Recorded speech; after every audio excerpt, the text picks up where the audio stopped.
Nous sommes une génération. Nous sommes une génération choisie, appelée pour montrer son excellence. Tout ce dont j'ai besoin, Tout ce dont j'ai besoin, Dieu me l'a donné. Je sais qui je suis. nous sommes une génération. Nous sommes une génération choisie, appelée pour montrer son excellence. Tout ce dont j'ai besoin, Tout ce dont j'ai besoin, Dieu me l'a donné. Car je sais qui je sais qui je suis aussi. ce que j'ai en Christ. Je suis en Christ. Je sais qui je suis. Je sais qui je suis en Christ. Je sais, Que j'ai en Christ. je sais, Je suis en Christ. je sais, je sais, Je suis en Christ. je sais, Que j'ai en Christ. je sais, Je suis en Christ. je sais, je parle. Par ta puissance, Je parle de miracles, je vis une vie de faveur. je sais qui Je parle, par ta puissance, je parle de miracles, je vis.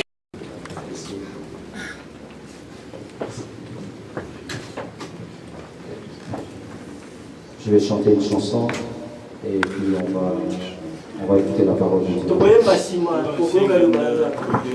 J'espère qu'on ne connaît peut-être pas cette chanson et on va l'écouter seulement dans la prière. Seigneur Jésus, tu nous gardes. Seigneur Jésus, tu nous gardes. Seigneur Jésus, tu nous guéris. Seigneur Jésus, tu nous guéris. Seigneur Jésus, tu nous bénis. Seigneur Jésus, tu nous bénis. Seigneur Jésus, tu nous sauves. Seigneur Jésus, tu nous sauves. Seigneur Jésus, tu nous guéris. Seigneur Jésus,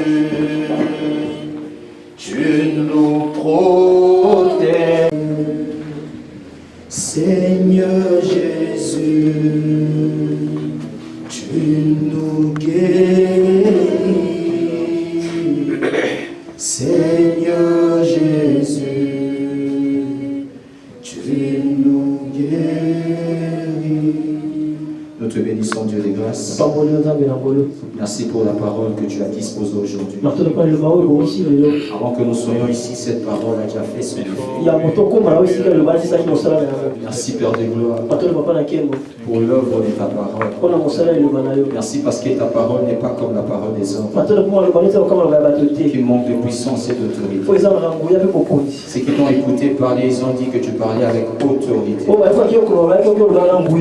Voilà pourquoi, Seigneur, Yahweh, cette parole est esprit et vie. C'est cette parole que nous voulons écouter. Laisse que cette parole transcende nos cœurs et nos vies. Et que cela nous guérisse, Seigneur.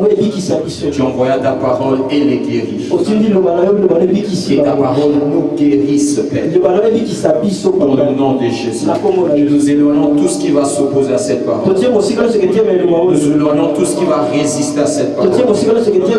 Nous éloignons tout ce qui va empêcher que cette parole soit dans une bonne terre. Dans le nom de Jésus. Nous enlevons le pierre et les épines, Père. Pour que toute terre en ces lieux soit une bonne terre. Dans ton nom, Jésus. Amen. Amen. On peut acclamer le Seigneur. On peut prendre place. On peut prendre place.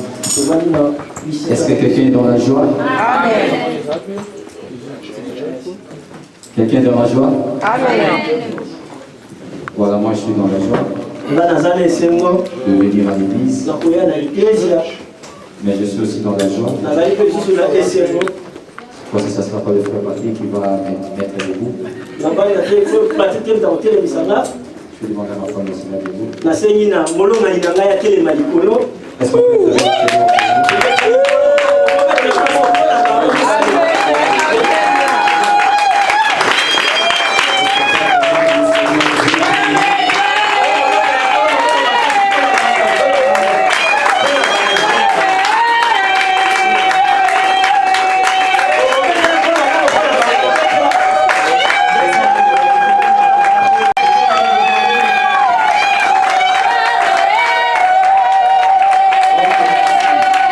Alléluia. Amen. Nous ne perdons pas notre temps. Parce que dans l'église, nous avons des gens qui ont un cœur. À l'extérieur, il n'y en a pas. Alors nous bénissons toute l'église. On ne saura pas dire par des noms, on bénit toute l'église. Mais je me suis dit, quand je serai ici, je dirai particulièrement pour quelques-unes de personnes. Ça ne sera pas vraiment de personnes, mais ça sera un groupe. Ce sera ces groupes qui ont fait, on appelle comment, homme de... Vraiment, c'est vous que je vais encore dire merci. Vous avez accepté d'être vu des gens comme si vous servez quelqu'un. Vous n'avez pas dansé pour nous, mais vous avez dansé pour Dieu. Et quand je vous ai vu faire toutes ces choses, j'ai dit que c'est à vous que je mérite dire publiquement. Et j'ai dit merci à toutes ces personnes qui les ont soutenues. Est-ce qu'on peut acclamer encore les sept?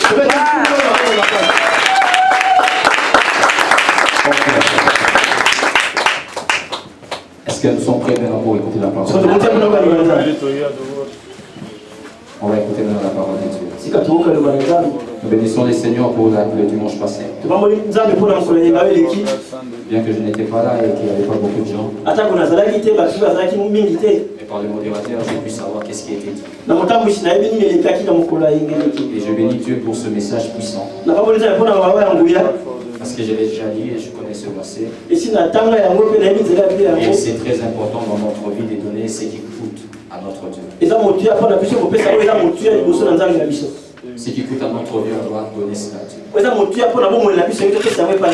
pourquoi l'offrande de l'action des grâces, la Bible dit c'est une offrande à bonne odeur. Et l'holocauste aussi, c'est à bonne odeur. Quand on donne, on se prive de quelque chose et on lui donne. Le Seigneur m'envoie aujourd'hui dire sur un thème. La voix du désert. J'ai cherché comment le titrer, mais je n'ai pas. J'ai pris la voix du désert.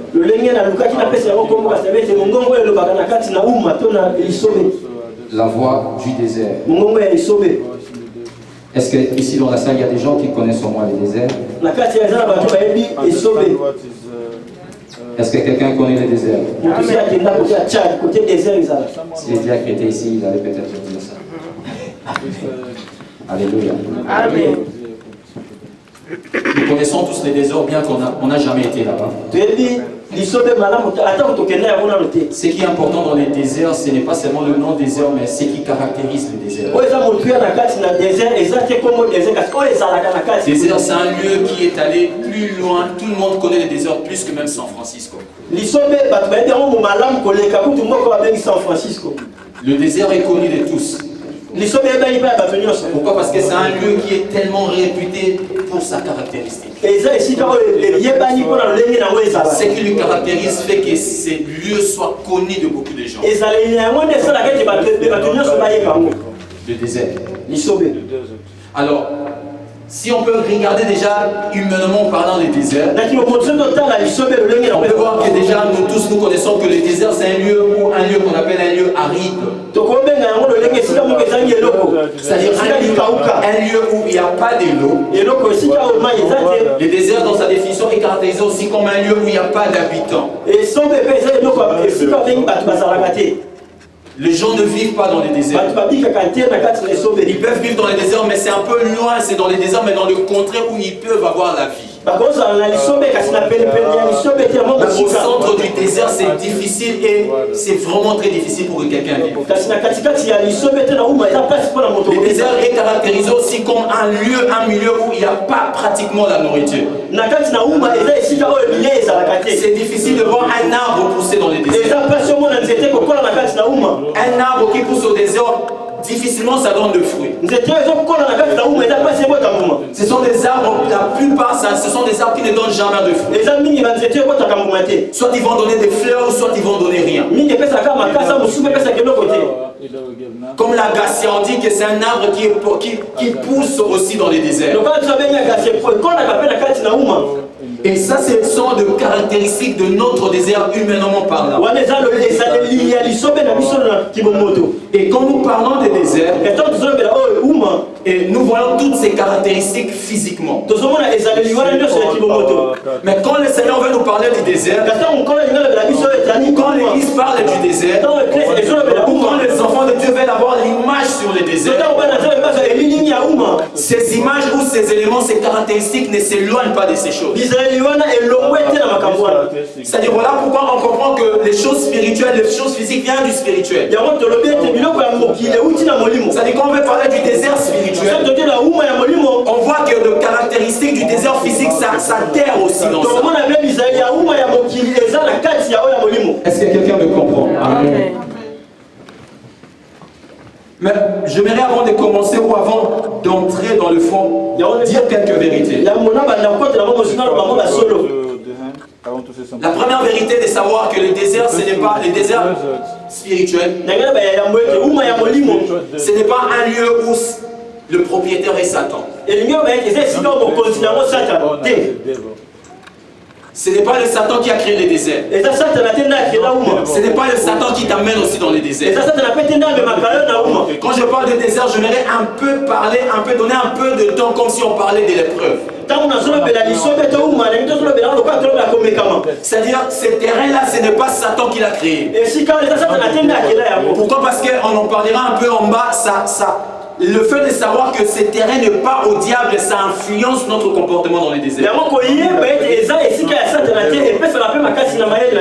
Parce que beaucoup des enfants de Dieu, quand nous nous retrouvons dans les déserts, on voit que c'est Satan qui nous a mis là-bas. Et cela influence notre caractère. Influence notre manière de quitter ces déserts. Premièrement, le désert, ce n'est pas un terrain du diable. Le preuve, c'est pas pour le diable. Le diable vient pour nous tenter. La tentation et l'épreuve, c'est deux choses différentes. C'est-à-dire, le diable vient, il te tente pour que tu tombes. Mais le preuve n'a pas seulement le but que l'on tombe. Le preuve, c'est la vérification.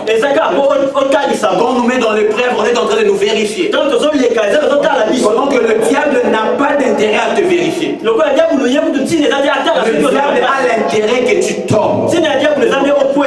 Voilà pourquoi le preuve ou le désert, c'est pas pour le diable. Si on regarde dans Matthieu chapitre 4, on va pas lire, on connaît l'histoire de Jésus dans les déserts. On peut voir que la Bible est en train de nous dire qu'il a été baptisé par Jean. La Bible dit que l'Esprit amena Jésus dans les déserts pour qu'il soit tenté. La Bible ne dit pas que c'est le diable Jésus dans les déserts. C'est l'Esprit de Dieu qui a amené Jésus dans les déserts pour qu'il soit tenté. Ça, c'est Dieu. Jésus a vécu un désert. Deuxième vérité. Le désert n'est pas un lieu où Dieu désire que l'on reste là. Le désert n'est pas un lieu où Dieu s'est dit que tu vas rester dans les déserts. Personne dans la Bible qui est passé par les déserts, Dieu Dieu dans sa volonté a voulu que les gens restent là. Nous parlerons de l'histoire de l'exode des enfants d'Israël. On verra que ceux qui sont restés dans le désert, c'est parce qu'ils n'ont pas coopéré avec le désert. Parce qu'ils n'ont pas coopéré avec le prêtre.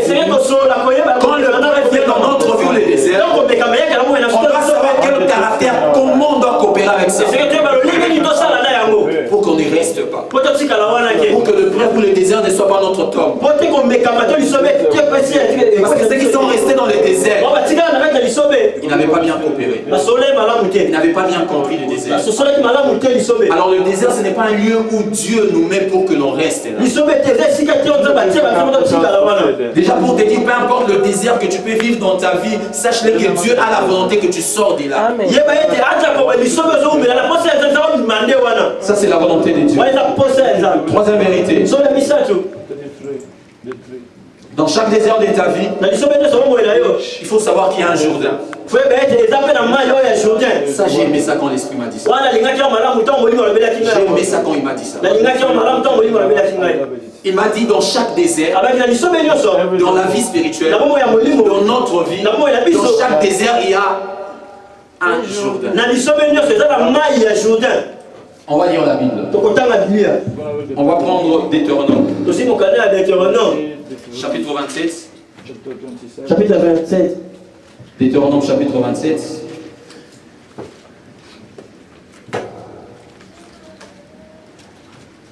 Je suis dans Deutéronome chapitre 27, le verset 2. Je vais commencer par le verset 1. Moïse et les enfants d'Israël donnèrent cet ordre au peuple. Observez tout le commandement que je vous prescris aujourd'hui. Le verset 2. Lorsque vous aurez passé le Jourdain pour entrer dans le pays que l'Éternel ton Dieu te donne, tu dresseras de grandes pierres et tu enduiras de chaux. Quelqu'un comprend? La Bible dit lorsque vous aurez passé le Jourdain. Quand ils ont reçu ces messages, ils étaient encore dans le désert. L'Éternel envoie le message pour leur dire. Quand vous verrez le Jourdain, quand vous allez passer le Jourdain. C'est-à-dire c'est après le Jourdain qu'ils ont vu la vie. C'est après le Jourdain. C'est-à-dire dans chaque désert de notre vie, il y a toujours un Jourdain. Et le Jourdain signifie quoi? Le Jourdain signifie que le désert peut s'arrêter ici. C'est-à-dire la vie de manger tout ce qui était du désert s'arrête ici. Maintenant il faut entrer dans la ville pour commencer à manger ce qui se mange dans la ville. Il est temps de ne pas attendre que la manne sorte du ciel, mais vous allez manger de vaches de la terre. Vous ne boirez pas seulement de l'eau qui sortira du rocher, mais vous boirez de l'eau qui va sortir de la source. Dans chaque Jourdain de ta vie, dans chaque désert de ta vie, il y a toujours un Jourdain. Il y a toujours un Jourdain. Quatrième vérité. Le désert ne change pas notre condition de vie d'avant. Quand tu passes dans le désert, quand nous passons dans le désert, nous avons l'impression que notre vie est en train de se dégrader. Nous avons l'impression toujours que nous sommes en train de perdre des choses. Nous avons toujours l'impression que nous sommes en train de perdre des valeurs. Nous avons toujours l'impression que nous sommes en train de perdre le prix. Et pourtant c'est pas ça. Le désert ne change pas notre condition de vie d'avant. Ça peut la transformer pendant le désert. Mais lorsqu'on sortira du désert, les choses vont changer. Nous pouvons regarder ça dans l'histoire de Job. Job aussi est passé par le désert. Il a été frappé. Le Seigneur a laissé le diable, Satan, le toucher. Il a passé par le prêtre. Mais la Bible nous dit que Job a été restauré. Il a eu de belles filles. La Bible dit qu'il il a eu beaucoup de choses plus qu'avant. C'est-à-dire cela n'a pas changé son état. Bien sûr, on peut voir qu'il avait perdu ses premiers fils ou ses premières filles. Mais il a eu aussi des filles et des fils. C'est-à-dire le désert ne changera pas la condition de ta vie d'avant. J'assume bien dans le mal. Ça les changera dans le bien peut-être. Ça fera que ton vie d'avant ne soit pas comparable au vie d'après. Parce que le désert nous amène toujours dans la gloire. Est-ce que quelqu'un comprend? Amen. Les conditions de vie que tu passes, les épreuves que tu passes, sache que tes épreuves ne changeront pas les conditions de vie que tu avais avant. Ça ne le bougera pas. Ça ne le changera pas en mal. Ça ne le changera pas en mal. Le désert, la voie du désert. Le désert, c'est un lieu lorsque nous nous retrouvons. On a toujours l'intention de faire deux choses. On a toujours l'intention d'observer ce qui est en train de se passer dans nos vies. Soit on est en train de murmurer par rapport à ce qui se passe dans notre vie. Mais le Seigneur Dieu m'a dit que le désert, c'est un lieu où on peut écouter aussi Dieu. Le désert, ce n'est pas seulement un lieu où on peut parler. Mais le désert, c'est un lieu où on doit écouter. La voix de Dieu s'est fait aussi entendre dans le désert. Voilà la raison où il t'est fait passer aussi là-bas. Pour que tu écoutes quelque chose. Quand nous sommes dans les déserts, on ferme nos oreilles. On ferme nos oreilles. C'est ce qui ont fait ce peuple, on va dire. Ils étaient dans le désert, ils ne faisaient que murmurer. Ils ne faisaient que murmurer. Ils ne voulaient pas comprendre Dieu, écouter Dieu. Un jour Dieu est venu, ils ont dit non, Moïse, toi viens, parle-nous. Pendant que dans chaque obstacle de ces déserts, Dieu voulait dire quelque chose. C'est aujourd'hui que nous le savons. Que les rochers frappés c'était ceci. Quand la manne est tombée, Dieu voulait leur dire quelque chose. C'est aujourd'hui que nous avons la révélation de toutes ces choses. Mais c'était à eux. C'était à eux de comprendre ça. S'ils avaient compris ça, ils n'allaient pas être le même peuple qu'aujourd'hui. Il y a une voie dans les déserts. C'est tout ce que le Seigneur veut que tu comprennes aujourd'hui. Tu passes dans les déserts, tu peux passer dans les déserts. Mais c'est que Dieu veut que tu comprennes. Dans ces déserts-là, il y a une voie. Il y a une voie qui s'est fait entendre. Et que tu dois le comprendre, l'écouter. Car c'est très très important. Alléluia. Amen. Alléluia. Amen. Quand je regardais ma Bible, je regardais le diable, je regardais Dieu. Je vis toutes les situations qui est arrivé dans la vie des gens. Et je pris Israël comme exemple. Je vis que tout moment, la plupart des moments où l'Israël était dans un désert, je n'ai pas vu le diable derrière. Je n'ai pas vu le diable. Je n'ai pas vu que la Bible dit que le diable s'est fâché, il a pris Israël et s'est amené dans la captivité. Je n'ai pas vu quelque part dans la Bible on dit que le diable s'est fâché parce que Israël a fait ceci et Israël est allé quelque part, ils ont manqué ceci. Excusez-moi si vous ne serez pas d'accord de ça, mais je vis Dieu responsable dans ça. Je vis Dieu responsable dans les déserts. Je vis Dieu responsable de l'épreuve.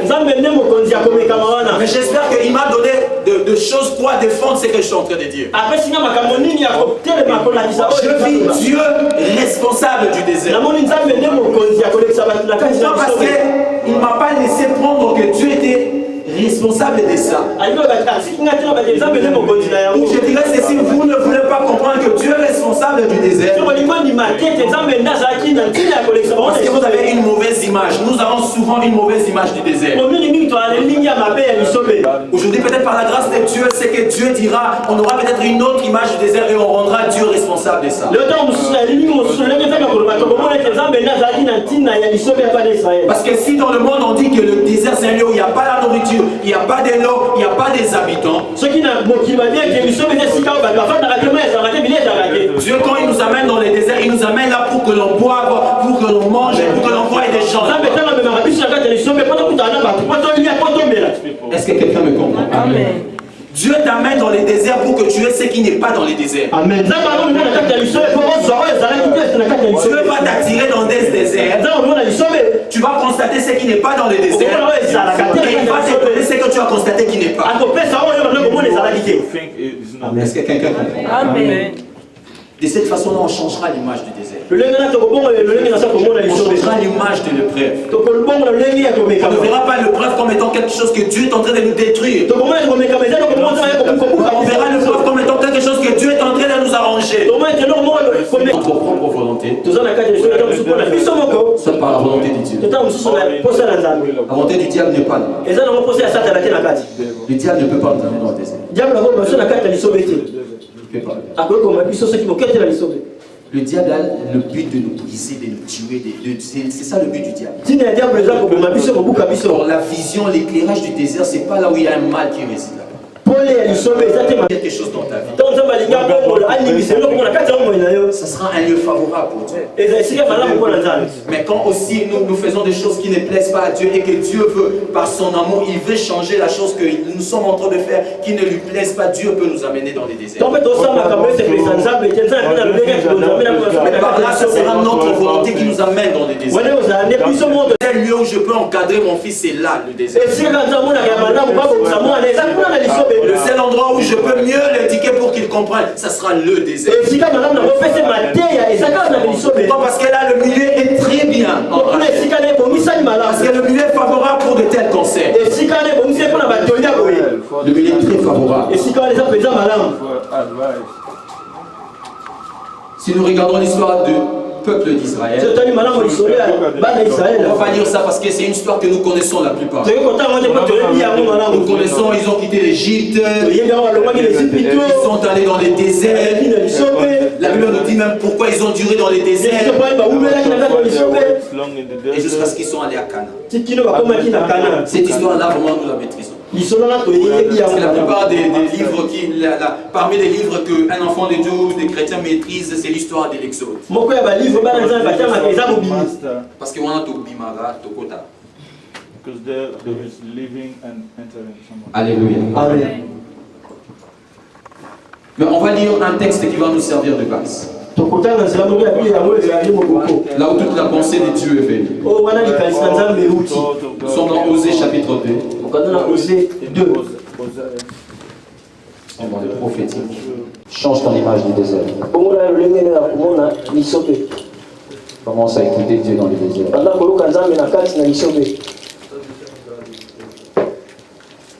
Nous sommes dans Osée chapitre 2. Je vais lire, je ne sais pas, je cherchais à la maison où commencer pour que l'histoire soit comprise. Je ne sais pas.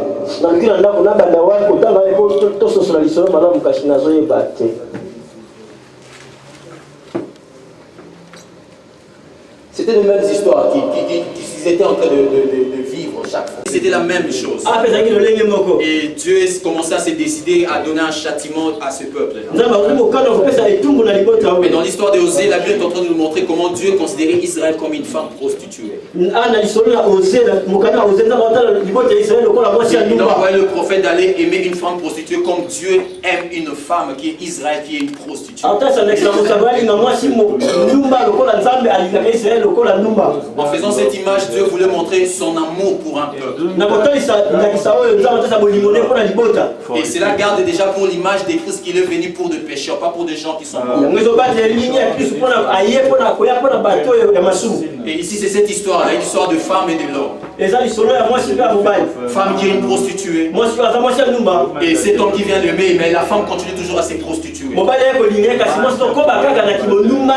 Et cette femme c'était Israël ici. Alors Dieu voulait donner un châtiment à ces peuples. En même temps il décidait, mais en même temps il donnait des paroles d'amour aussi. Mais en dernier temps, le Seigneur, dans le verset 16, on peut commencer dans le verset 14, où il décide de faire quelque chose. Dieu dit, je ravagerai ses vignes et ses figuiers dont elle se disait, c'est le salaire que m'ont donné mes amants, c'est-à-dire d'autres hommes, je le réduirai en forêt et le bête de champ les dévoreront. Je le châtierai pour le jour où elle en cessait le bal, où elle séparait de ses anneaux et de ses colliers, aller vers ses amants et m'oublier, dit l'Éternel. Le verset 16 qui nous concerne en bas. La Bible dit, c'est pourquoi voici, je veux l'attirer et le conduire au désert, et je parlerai à son cœur. La Bible dit, continue, il dit, là, dans le désert, je lui donnerai ses vignes et le valet d'accord comme une porte d'espérance, et là, elle chantera comme au temps de sa jeunesse, et comme au jour où elle remonta du pays d'Égypte. En ces jours-là, l'Éternel est en train de dire, en ces jours-là, il est en train de parler des jours de ces déserts. Ce qui nous concerne ici, c'est la phrase du verset 16. La Bible dit, l'Éternel a vu comment ces peuples se comportaient. Mais le but de Dieu, ce n'était pas de détruire ces peuples. Le but de Dieu, c'était que ces peuples soient changés. Alors, là, dans le verset 16, la Bible nous montre la pensée que Dieu a eue. Dieu a dit, non, non, non, non, non. Alors, s'ils se comportent comme ça, alors moi, je veux les attirer. C'est vrai, parce que quand vous écoutez attirer, nous savons comment on est en train d'attirer les sosos, on est en train de jeter des boules de maïs. C'est de cette manière-là. C'est-à-dire, Dieu a dit, je veux l'attirer dans le désert. Pourquoi? Pourquoi je veux parler à leur cœur? Dieu a dit, je veux l'attirer dans les déserts. Je leur conduirai là-bas simplement parce que moi je veux parler à leur cœur.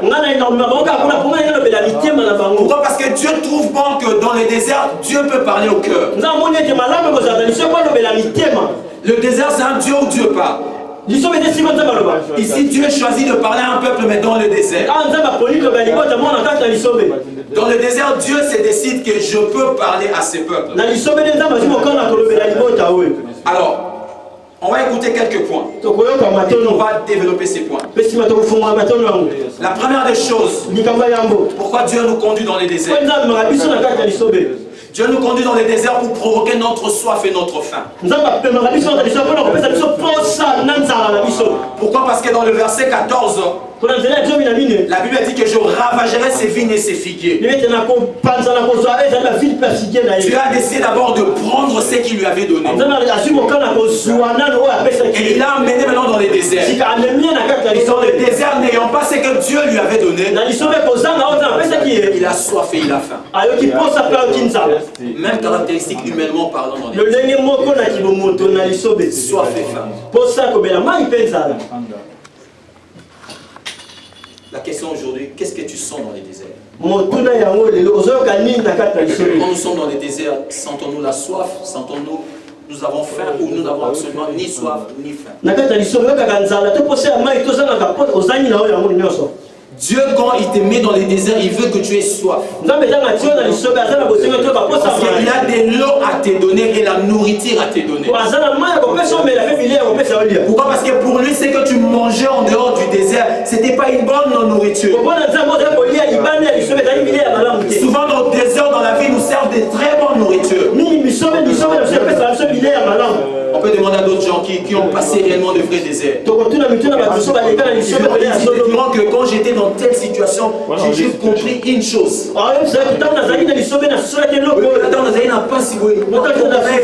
J'avais compris tel problème, telle situation. J'avais écouté ça. Dans les déserts, tu as soif et tu as faim. Mais il ne te laisse pas mourir de ça. Il vient pour te donner une nourriture et te donner de l'eau. Il vient pour le faire. Ça, il le fait dans les déserts. Deuxièmement, Dieu nous conduit dans les déserts pour nous apprendre à dépendre de lui. Parce que le problème ici de ces peuples dans Osée, c'est-à-dire la femme n'arrive n'arrivait pas à dépendre de son époux. Elle n'arrivait pas. C'est-à-dire qu'elle était avec son époux, mais elle avait toujours envie de sortir ailleurs. Et ça n'arrange pas notre Dieu. Quand on est avec un Dieu et que nous voulons encore sortir ailleurs, Dieu peut s'arranger pour nous faire du bien, pour nous amener dans un désert. Il dit ici pour la femme, quelque part il dit tu vas oublier tes amants. Tu vas les oublier. Pourquoi? Parce que tu seras dans le désert. La plupart des cas où nous sommes dans les déserts, on pense qu'à ce qui est important. Or d'autres amants ne sont pas importants dans notre vie. Ils ne sont pas ici. Mais si nous cherchons ailleurs, une femme qui a son mari, mais elle m'a appelé Libanda, mais il a 16 ans. ce Yindi Maras na vie. S'il y a des problèmes qui arrivent dans sa vie, les premiers réflexes, c'est penser à autre chose. Mais gentillesse, ça m'a cassé commis. Il vient parce qu'il dit qu'il va avoir un direct. Pourquoi? Parce que ceux-là, ils savent que tu es marié à quelqu'un. Ça dit ça, il dit qu'il y a un problème. On va peine rapidement et puis léger. Mais celui qui doit subir, c'est le pou. Et notre Dieu, c'est là. Il sait c'est là. Il sait que tout ce qui nous désoriente sur son chemin, si nous sommes dans le désert, et que si nous voulons réellement coopérer avec ces déserts, nous allons abandonner ces amants. Nous allons abandonner. Nous allons abandonner ces amants. Ce sont des exemples aussi des déserts. Pas seulement moi, mais il y en a beaucoup. Certains d'entre nous, ils sont venus dans les Seigneurs calmement. Mais certains d'entre nous, ils sont venus là parce qu'ils ont été dans les déserts. Sans les déserts, ils n'allaient pas être ici. Sans la condition de vie du désert, ils n'allaient pas être ici. Les déserts nous permettent d'être dépendants de Dieu. On peut voir l'histoire de Jonas. Jonas, Dieu lui dit, va prêcher à Ninive. Jonas ne veut pas dépendre à Dieu, il ne veut pas obéir à Dieu. Il s'est dit, moi je vais faire une autre chose. Et il s'est retrouvé dans un désert qui est le ventre du poisson. La Bible dit que là dans le ventre, Jonas a commencé à adorer, à prier Dieu. Il a coopéré avec le désert dans le ventre du poisson. Il a dit non, non, non, c'est toi qui me feras sortir d'ici. Comme on a dit dans l'autre point, que le désert ne fait pas qu'on perd notre condition d'avant. Le poisson est allé jeter Jonas, il est allé le jeter au bord, juste au bord. Là où même avec le bateau il allait descendre. Et c'est là où aussi le poisson l'a amené. Ça dit qu'il ne perd pas sa trajectoire. Il suffit seulement de coopérer avec le désert. Coopère avec le désert. Écoute la voix du désert. Troisième point. Dans le désert, le Seigneur fait tomber toutes les choses qui deviennent comme des idoles dans nos vies. Dans les déserts. Israël a passé beaucoup de temps dans le désert parce qu'il n'écoutait pas Dieu. Et Dieu, il devait faire tomber toutes ces choses. Pour cette femme dont on parle, Osée, Israël, il avait passé par le désert pour pouvoir que ces amants qui devenaient comme des idoles dans sa vie, ça devait tomber d'abord. Il avait un époux qui lui donnait tout, qui faisait tout pour lui. Mais il y a d'autres choses qui devenaient comme des idoles pour lui. Alors pour que ces choses tombent, il a fallu qu'il passe aussi dans les déserts. L'épreuve dans ta vie fera tomber des choses que le Seigneur n'aime pas. Pourquoi? Parce que tu vas la haïr, parce que tu verras que ce sont ces choses qui te posent des problèmes dans ta vie et tu vas les abandonner. Tu vas les abandonner. Est-ce que quelqu'un est là? Est-ce que quelqu'un est là? Mais on doit savoir une chose. Que le désert est un moment transitoire. C'est une expérience transitoire mais très nécessaire. Très nécessaire. Elle est transitoire. Le désert est transitoire mais très nécessaire. Très nécessaire. Mais on doit savoir comment le passer. Voilà pourquoi Jacques nous dit. Il dit quand nous sommes dans l'épreuve, on doit passer l'épreuve de manière que passer notre épreuve de manière à être parfait. C'est-à-dire accomplir correctement nos moments dans l'épreuve. Pourquoi? Parce qu'après l'épreuve, il y a toujours une gloire. Après un désert, il y a toujours une gloire. Israël, après le désert, il y a eu une gloire. Et on voit celui-là, Job, après le désert, il y a eu une gloire. Mais d'abord, on doit apprendre à écouter Dieu dans les déserts. Le désert n'est pas seulement un lieu de murmure. Et lieu de murmurer dans les déserts, sachant comment écouter Dieu. Parce que dans les déserts, il vaut mieux écouter que parler. Parce que ce que Dieu doit te dire, c'est ce qui est plus important que toi, tu dois dire à Dieu. Souvent, nous voulons parler à Dieu, mais Dieu veut nous parler. Nous trouvons important que Dieu doit nous écouter. Il est important que l'homme se taise, mais que Dieu parle. Parce que la Bible nous dit que ce que toi tu dois parler, lui il le connaît. Mais ce que lui doit te dire, tu ne le connais pas. Entre toi et Dieu, qui doit se taire? C'est nous qui devons nous taire. Le désert n'est pas seulement un lieu d'observation, un lieu de murmure, mais c'est lieu plus qu'on doit écouter. Quand on n'écoute pas Dieu dans le désert, on va prolonger notre désert. Quand on n'écoute pas Dieu dans les déserts, pas seulement prolonger, mais on peut mourir aussi dans le désert. On a vu des gens mourir dans les déserts. Beaucoup de ces peuples sont morts dans les déserts. Ils n'ont pas coopéré avec le désert, ils ont fait un faux d'or, ils sont morts dans les déserts. Ils ont fait tellement de choses dans les déserts et ils sont restés là-bas. Une autre génération a vu cela. Le désert, c'est un lieu où Dieu veut nous faire du bien. Dieu veut nous entraîner. J'ai dit au commencement que il y a une voie dans les déserts.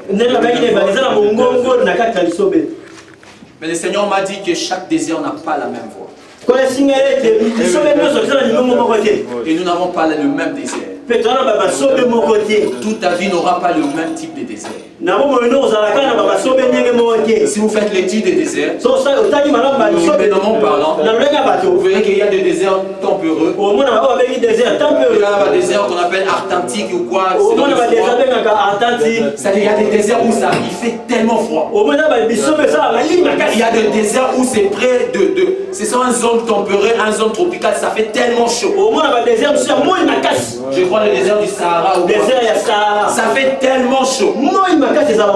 Même au Tchad là-bas. C'est-à-dire tout le désert n'a pas de mêmes caractéristiques.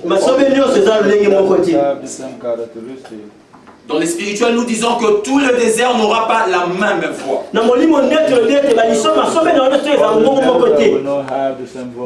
Le Seigneur m'a dit, on ne doit pas faire l'erreur de prendre la voix que nous avons écoutée dans le désert de l'année passée, l'amener aussi que ce sera la même voix dans ces déserts.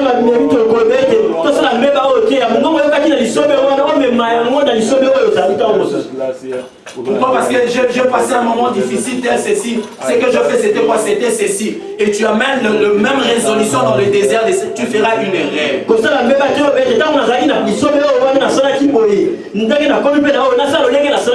Chaque désert où Dieu peut nous amener, ça ne sera pas pour les mêmes objectifs. Les objectifs de Dieu sont progressifs. Ce qu'il veut dans ta vie hier, ça ne sera pas le même aujourd'hui. Si hier tu l'as bien passé, qu'aujourd'hui il veut faire une autre chose dans ta vie, ça sera un autre type de désert. Et ça aura aussi une autre type de voix. Alléluia. Amen. Chaque désert n'a pas de même voix. Alors on va lire pour voir cela. Nous sommes dans Exode. Exode.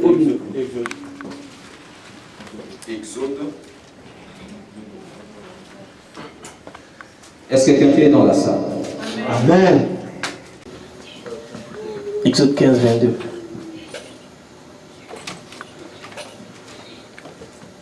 Alors on va écouter ce que la Bible est en train de nous dire. La Bible dit ceci. Moïse fit partir Israël de la mer Rouge. Quand ils sont sortis de la mer Rouge.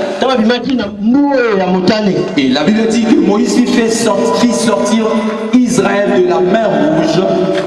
Ils prirent la direction du désert de Shur. Je ne sais pas, Shur. Mettons ça comme ça. Et après 3 journées de marche dans le désert, ils ne trouvèrent point d'eau. Ça c'est première chose. Ils arrivèrent à Mara, mais ils ne purent pas boire l'eau de Mara parce qu'elle était amère. C'est pourquoi ce lieu fut appelé Mara.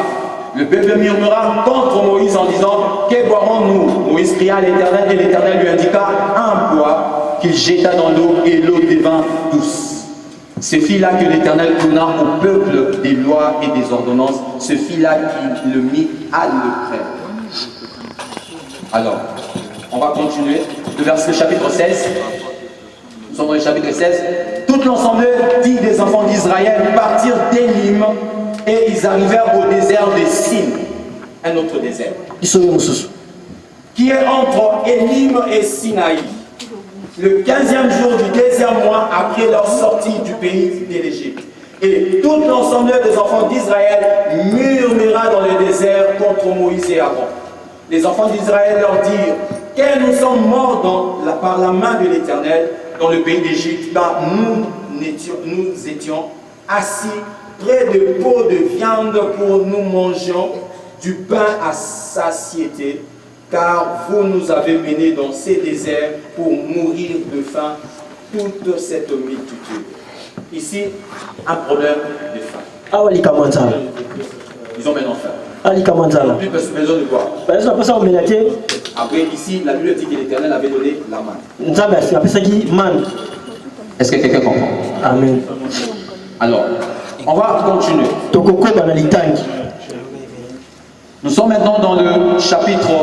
Nous sommes toujours dans les chapitres, dans le même chapitre. Nous sommes toujours dans le même chapitre.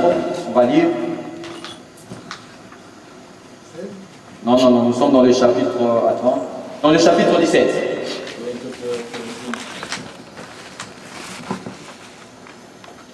Nous sommes dans le chapitre 17.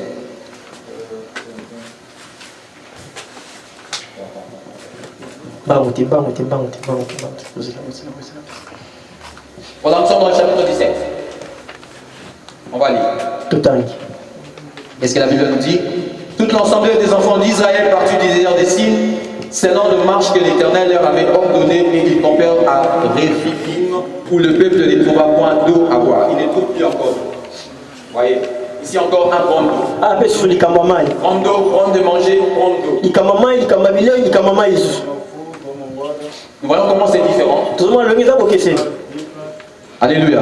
Amen, amen. Alors, nous sommes maintenant dans le verset, dans les chapitres. Le chapitre. Nous sommes dans le chapitre 19. La Bible dit le 3e mois après leur sortie du pays d'Égypte, maintenant c'est 3 mois, les enfants d'Israël arrivèrent ces jours-là au désert de Sinaï, un autre désert. Étant partir de Rephidim, ils arrivèrent au désert de Sinaï, ils campèrent dans les déserts. Israël campa là vis-à-vis de la montagne. Moïse montant vers Dieu et l'Éternel appela du haut de la montagne en disant: tu parleras ainsi à la maison de Jacob et tu diras aux enfants d'Israël: vous avez vu ce que je fais à l'Égypte et comment je vous ai porté sur les ailes d'aigle et amené vers moi. Maintenant, si vous écoutez ma voix et si vous gardez mon alliance, vous m'appartiendrez entre tout le peuple, car toute la terre est à moi. On peut se limiter là. Nous avons parcouru les Écritures. Nous avons vu le premier désert, le désert de Shur. Ce désert avait comme problème le problème de l'eau. Et ce problème d'eau était le premier problème que ce peuple a eu. Et dans ces problèmes d'eau, Dieu avait une voix à leur donner. Dieu avait une voix. Dieu avait une voix. C'est-à-dire, c'est aujourd'hui qu'on comprend que le rocher, où on peut commencer par l'eau qui était amère. Mara peut représenter une vie ancienne. Où dans cette vie, la vie de Jésus entre la vie est purifiée. Jésus est celui qui purifie toute vie ancienne en une vie nouvelle. Et quand il a frappé le rocher, c'est aujourd'hui que nous comprenons que Jésus était aussi ce même rocher pour faire sortir de l'eau des vies. Voilà pourquoi il a dit à cette femme-ci, je te donne de cette eau. Le premier problème, c'était un bon d'eau. Dieu a donné la solution. J'avais soif, Dieu les a donnés. Deuxième problème, ils ont eu un problème de manger. J'ai dit que la résolution du problème du premier désert ne peut résoudre le problème du deuxième désert. Moïse croyait être tranquille. Ils ont déjà vu, ils vont me laisser tranquille. Un problème de nourriture vient, Moïse est encore mal à l'aise. Le premier problème du deuxième désert viendra mettre David mal à l'aise. Ça amènera une autre voix qui ne sera pas donne-moi de l'eau, mais ça sera donne-moi la nourriture. Le deuxième désert, ça aura une autre voix. Alors vous analysez ça dans le désert, n'ayez pas cette habitude de ton désert. Et la manière dont je me suis en sorti, ça sera la même façon. Dieu nous met pour nous transformer. Dieu nous place pour nous faire du bien. Alors tu dois accueillir le bien que Dieu veut te faire. Tu dois accueillir ce bien que Dieu veut mettre en toi. Mais quand tu négliges cette voie, tu négliges aussi le résultat. Tu négliges aussi le résultat. Le désert a une voie. Je ne sais pas quel est le désert que tu es en train de passer maintenant. Le Seigneur envoie ces messages aujourd'hui. Certainement, il y a des gens qui ont des déserts. La première chose que le Seigneur a apporté, que ce n'est pas le diable qui t'amène là-bas. Sois tranquille. Tu ne mourras pas là-bas. La deuxième chose est que tu ne perdras rien de ce que tu as fait. Tu seras transformé en bien et en gloire. Et la seule chose que le Seigneur nous demande, c'est de coopérer dans les déserts. De comprendre la voie qui nous amène dans les déserts. Mais Moïse prend la résolution du premier problème. Il a dit, ah, comme dans ces déserts, l'eau était, j'avais frappé, alors je peux le faire aussi de la même manière. Un jour, Moïse a fait aussi cette erreur. Il est venu, Dieu lui a dit, parle. Parce que la voie de ces moments-là, c'était de parler. Il est venu, il a frappé le rocher. Moïse n'est pas entré dans Cana à cause de ça. Il a pris une mauvaise résolution. Le troisième désert, la Bible nous dit que c'était le désert de Sinaï. C'est ce désert-là qui presque nous intéresse aujourd'hui. Parce que dans ce désert, il ne s'agissait plus de la nourriture ou de boire. Dans ce désert, il s'agissait d'avoir la parole de Dieu. Dans ce désert-là, Dieu voulait maintenant donner la nourriture et de l'eau qui était sa parole. C'est-à-dire Sinaï n'était pas comme Shur. Sinaï n'était pas comme l'autre au Sicine. Sinaï était un désert pour écouter Dieu. C'était un désert pour avoir l'incident éternel. Est-ce que le désert que tu es en train de passer aujourd'hui, est-ce que c'est un désert seulement de voyage ou d'avoir faim ou d'avoir besoin d'habillement? Est-ce que c'est d'avoir besoin du mariage? Est-ce que c'est d'avoir besoin? Est-ce que c'est vraiment de ça? Est-ce que par hasard c'est pas un désert pour écouter Dieu? Est-ce que par hasard ce n'est pas un désert où Dieu veut te donner une direction? Est-ce que par hasard Dieu ne veut pas mettre quelque chose dans toi? Est-ce que par hasard Dieu ne veut pas réveiller un travail qui est en toi? Est-ce que par hasard Dieu ne veut pas réveiller un ministre de Dieu en toi? Est-ce que par hasard Dieu ne veut pas réveiller quelqu'un de grand en toi? Est-ce que ce désert, on va le comprendre, c'est un désert de telles choses? Parce que dans un pays où nous sommes englobés, où une seule chose nous tourne dans la tête, alors tous nos désirs, ça tourne de la même façon. Il y a un problème en beaucoup. C'est-à-dire le plus grand problème c'est ici, ça c'est le pays ici.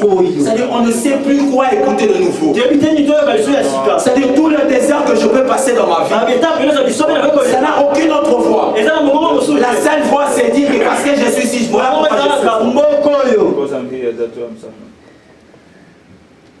pendant ces temps où nous pensons de cette manière, Dieu m'a dit nous faisons passer la voie. Nous faisons passer la voie. Nous faisons passer la voie. Il n'y a pas un grand-père qui fait passer la voie de Dieu. Je répète encore, la plus grande perte dans la vie d'un enfant de Dieu, c'est faire passer la voie de Dieu. Faire passer la voie de Dieu. La voie de Dieu est tellement précieuse que je ne sais pas. Précieuse. Est-ce que le désert dans lequel tu es aujourd'hui, est-ce que c'est la caractéristique du désert de Chour? Ou ce qui inquiète c'est seulement à boire? Est-ce que c'est le désert des signes? Ou ce qui intéresse là-bas c'est seulement le voyage? L'église n'est pas contre le voyage. Si ça ne se va pas, c'est que ça ira ailleurs. Est-ce que c'est ça la voie? Est-ce que c'est ça la voie? Est-ce que c'est ça la voie? Parce que si ce n'est pas ça la voie, tu peux aller quitter Chour, aller dans Sine, là-bas n'est pas avoir faim mais avoir encore soif. Quelqu'un m'a compris ce que j'ai dit. Et tu peux quitter ces pays avec des choses que tu es en train de fuir dans ces pays. Aller là où tu dois aller, et trouver la même chose. Nous en avons beaucoup. Beaucoup des exemples comme ça. Beaucoup. Aujourd'hui, ils ont encore soif. La même soif qu'ils avaient ici. Le désert a une voie. Si pour toi ici c'est un désert, si le moment où tu es en train de passer de ta vie c'est un désert, sache que le Seigneur veut te dire quelque chose. Il ne veut pas te tuer dans les déserts. Il a dit je conduirai ces peuples dans les déserts pour parler à leur cœur. Ce qu'il veut dans les déserts c'est parler à ton cœur. Pas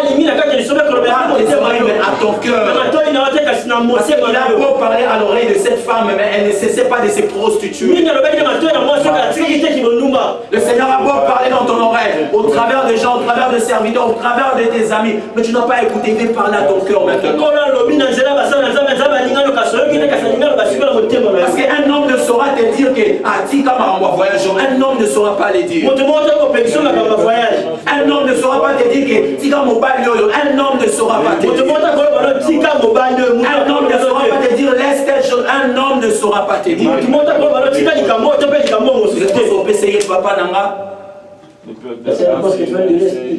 Dieu mon Père. Voilà pourquoi Dieu vient parce qu'il est ton Père. Voilà la raison pour laquelle il vient parce qu'il est ton Père. Il a le droit de te dire de cette manière. Voilà pourquoi il t'attire dans les déserts. Parce que dans les déserts, il veut te faire du bien. En sortant de là, tu sortiras avec de la joie. Est-ce que quelqu'un comprend la parole? Amen. Le désert a une voix. Apprends à écouter Dieu dans les déserts. Apprenons tous à écouter Dieu dans les déserts. Le désert, s'il n'y a pas la voix là-bas, c'est que c'est un lieu où Dieu veut nous faire du mal. Parce que dans les déserts, il n'y a rien de bon. Tout ce qui est dans les déserts, ça vous fait souffrir. Mais si cela est une voie pour que l'on gagne la gloire, ça sera mieux. Ça sera bon pour nous. Je vais finir. I'm finishing here. I'm gonna finish. En disant ceci. Saying this. Chaque désert a sa voix. Desert have a voice. Tu as passé une année passée, tu avais des déserts. Tu as compris des fois. Il se peut que tu n'as pas compris des fois. Mais quand tu es venu le 31, tu es venu renouveler quelque chose avec Dieu. Tu as déclaré des choses, c'était une renouvellement. Et donc c'était de l'année où Dieu veut nous parler sur la direction. Et le désert, c'est une direction aussi. Une direction où Dieu veut nous faire du bien. Une direction où Dieu veut qu'en quittant de là, que l'on sort tout joyeux. Mais comprends ton désert. Comprenons notre désert. Si nous ne comprenons pas, nous ne coopérons pas avec les déserts, on mourra dans les déserts. On mourra dans les déserts. Mourir dans les déserts peut avoir plusieurs facettes pour notre vie. Mourir dans les déserts peut être perdre ce que tu pensais avoir déjà. Parce que ces peuples qui ont quitté l'Égypte, ce n'est pas eux qui ont vu Canaan. Mais quand ils quittaient, la joie avec laquelle ils quittaient l'Égypte, c'était la joie pour voir Canaan. Mais ils sont morts à cause de leur désobéissance, ils n'ont pas coopéré avec le désert. Ils n'ont pas compris le désert. Une chose qui montre que dans le désert, Dieu est avec nous. La Bible dit que dans ces déserts, le Seigneur conduisait ce peuple avec la colonne de nuit et le colonne de feu.